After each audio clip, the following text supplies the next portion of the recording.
ဒီမှာတော့ AutoCAD မှာ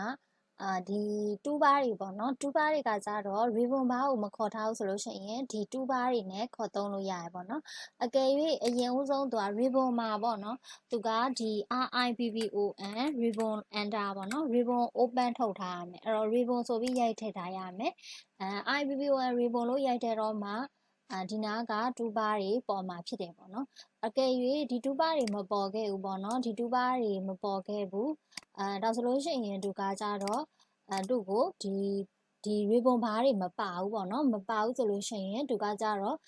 ribbon ကိုပိတ်ထားခဲ့မယ်ပေါ့နော်ဥပမာဒီ ribbon ကို RIBBON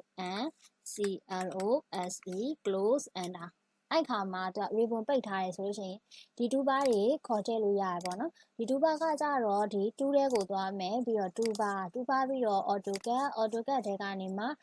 modify tool တွေသူ့ရဲ့ modeling tool တွေထည့်လို့ရတယ်ပေါ့နော်ဒါဆို modify tool တွေဖြစ်တယ်ဒီနေရာမှာလဲtoolbar ထဲက AutoCAD ထဲကနေမှ modify toolbar ဒီလိုမျိုးနည်းနဲ့သူ့ကို toolbar တွေခေါ်ထည့်လို့ရတယ်ပေါ့နော်ဒီမှာသူက toolbar တွေကနည်းနည်းသေးနေတာပေါ့နော်နည်းနည်းမြင်ကွင်းလေးကိုချက်မှာဆိုလို့ရှိရင်သူ့ကိုဒီနားလေးမှာ setting ထဲကိုသွားရမယ်ပေါ့နော် setting ထဲမှာသူ့ကိုတစ်ချက်ကလစ်လိုက်မယ် setting ထဲမှာသူ့ရဲ့ display system ကိုသွားမယ်ပေါ့နော်အဲ့ညမှာသူ scale and layout ဆိုရဲဒီ display tab ထဲကscale and layout ထဲမှာသူ125ဖြစ်နေရဆိုရင်နည်းနည်းသေးလိမ့်မယ်ပေါ့နော်အဲ့တော့သူကဒီ view လေးကိုကြည့်လိုက်မယ်ဆိုရင်ဒါနည်းနည်းလေး size နည်းနည်းသေးနေတယ်အဲ့အတွက်ကြောင့်သူ့ကိုသူ185တို့မဟုတ်150လောက်ထားပေးလိုက်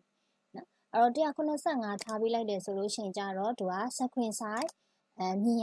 ရသွားပြီပေါ့နော်ဒါကကြတော့သူ့ကို toolbar တွေနဲ့သူကတွဲတုံးမယ်ဆိုလို့ရှိရင်ဒီ toolbar တွေနဲ့လည်းသုံးလို့ရတယ်ပေါ့နော်ဒါကြ ribbon ကို close တဲ့အခြေအနေမှာသူတို့ကိုဒီဟာတွေသုံးလို့ရတယ်ပေါ့နော်ဒါကကြတော့သူ့ရဲ့